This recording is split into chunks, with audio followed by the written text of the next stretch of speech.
வணக்கம்.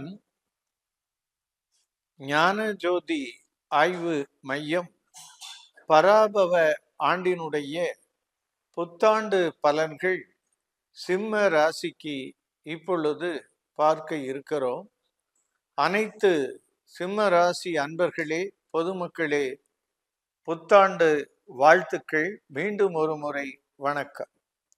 இந்த ஆண்டு லாபத்திலே இருக்கின்ற குரு மிதுனத்தில் இருந்து கொண்டு மிகச்சிறந்த வெற்றிகளை, பண வரவை, சொத்துக்களை, பூர்வீகத்தின் மூலமாக நன்மைகளை அடைந்து கொண்டு இருக்கிறீர்கள். மேலும் நீங்கள் துணைவியர் மூலமாக வருமானத்தை பெற்றுக்கொண்டு இருக்கின்ற உங்களுக்கு குரு 5ஆம் பார்வையாக உங்களுக்கு துலாம் ராசியையும், 7ஆம் பார்வையாக தனுசு ராசியையும், 9வது பார்வையாக கும்பத்தையும் பார்ப்பது, இந்த தனுசை பார்ப்பது உங்களுடைய துணையின் மூலமாக நன்மைகளை அடைகிறீர்கள் என்பதை குறிக்கிறது. அதே போல பூர்வீகத்தின் மூலமாக நன்மையை அடைகிறீர்கள். 5 என்பது 7க்கு 11ஆம் இடம். அது வானமண்டலத்தின் தனுசு ராசி. அதையே குரு பார்ப்பது மிக மிக சிறப்பு. ஆனால் குரு உங்களுக்கு ஜூன் 2ஆம் தேதி முதல் 12ஆம் இடம் ஆகிய கடகத்திற்கு வந்து உச்சம் பெறுகிறது. இந்த காலம் குரு தன்னுடைய நட்சத்திரத்திலும், பின்பு சனி, அதன் பின்பு புதன் ஆகிய நட்சத்திரங்களில் சென்று மகத்திற்கு உங்கள் ராசிக்கு வந்து மீண்டும் கடக ராசிக்கு செல்வது இந்த ஆண்டு குரு சஞ்சாரத்தின் இயல்பு. ஆகவே இந்த சனி பூசத்தில் செல்லுகின்ற காலம் அனைத்து விதமான இடையூறுகளை சந்தித்து, ஆறுக்குடையதும் குரு என்பதால் வெற்றிகளையும் ஈட்ட இருக்கிறீர்கள். உங்களுக்கு ராசியில் இருக்கின்ற கேது ஞானத்தை அள்ளி தருகிறது. 7ல் இருக்கின்ற ராகு இந்த ஆண்டு பிறக்கின்ற பொழுதே சதயத்தில் சந்திரனும் இணைந்து பிறக்கிறது. வானமண்டலத்தின் 11ஆம் இடம் உங்களுக்கு களத்திரத்தில் 7ஆம் இடமாக இருந்து கொண்டு துர்க்கை வழிபாட்டின் மூலமாக உங்களுடைய துணைவியர் உங்களை வெற்றி பெறுவதற்கு உண்டான வழிபாடுகளை செய்து வருகிறார்கள்.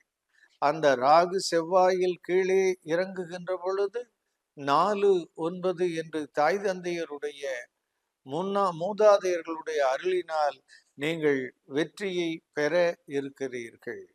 சனியை எடுத்துக்கொண்டால் 8ல் இருந்து கொண்டு சுய நட்சத்திரத்தில் செல்லுகின்ற காலம் சோதனையும் சங்கடங்களையும் சலிப்பையும் கடக்க வேண்டும். ஆனால் அதே சனி 6, 7 என்று 2 குறிகாட்டிகளை காட்டிக்கொண்டு வெற்றியையும் ஈட்டுகிறது.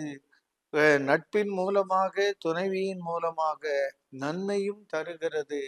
8ல் இருக்கின்ற சனி பயணத்தில் கவனம் என்ற ஒரு எச்சரிக்கையை தருகிறது. ஆனால் குரு, சனி, பின்பு கேது பயிற்சியானவுடன் இந்த 3 கோள்களுமே இந்த ஆண்டு உங்களுக்கு வெற்றி மேல் வெற்றியை தருகிறார்கள்.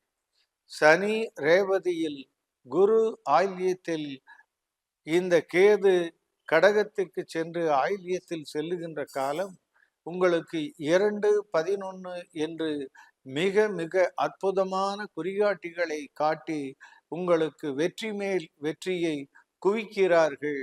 சனி தடுக்கிறது. இருந்தாலும் இந்த புதன் நாள் நீங்கள் பெரும் வெற்றியை ஈட்ட இருக்கிறீர்கள். கடகத்தில் இருக்கின்ற குருவால் நன்மை, அதேபோல் மீனத்தில் இருக்கின்ற செவ்வாயும் இந்த புதனும் உங்களுக்கு நன்மையை வாரி தருகின்ற அதே நேரத்தில் முடக்குகள், இடையூறுகளையும் சனி சாரத்தில் செல்வதால் செய்கிறது என்பதை நாம் கவனத்துடன் பரிசீலித்தல் வேண்டும். மேஷத்தில் இருக்கின்ற சூரியன் உங்களுக்கு ஞானத்தையும் இறைவனுடைய அருளினால் வெற்றியையும் தருகிறது. அதே நேரத்தில் அங்கே இருக்கின்ற சுக்கிரன் பெருத்த வெற்றியை, நல்ல தகவல்களை, புதிய புதிய தொடர்புகளை ஏற்படுத்தி கொடுத்து வெற்றியை ஈட்டுகிறீர்கள். இந்த சனியால் கவனம். சனிக்கு அன்னதானமே சிறப்பு. முதியோர்கள் இந்த ஆக்சிடென்ட் விபத்துக்களில் சிக்கி மருத்துவமனையில் தங்கி மருத்துவம் பார்க்கின்றவர்களுக்கெல்லாம் நீங்கள் உதவி செய்ய வேண்டும். சிவ வழிபாட்டையும் துர்க்கையின் வழிபாட்டையும் செய்து நீங்கள் வெற்றி மேல் வெற்றி பெறுவீர்கள். சனிக்கு கவனம் கவனம். இந்த ஆண்டு வெற்றியை பெற இருக்கிறீர்கள் என்று உங்களுக்கு வாழ்த்துக்களை சொல்லி விடைபெறுகிறோம். நன்றி, வணக்கம். மறக்காமல் சப்ஸ்கிரைப் செய்து உங்கள் கருத்துக்களை கமெண்டில் தெரிவிக்குமாறு கேட்டுக்கொள்கிறோம்.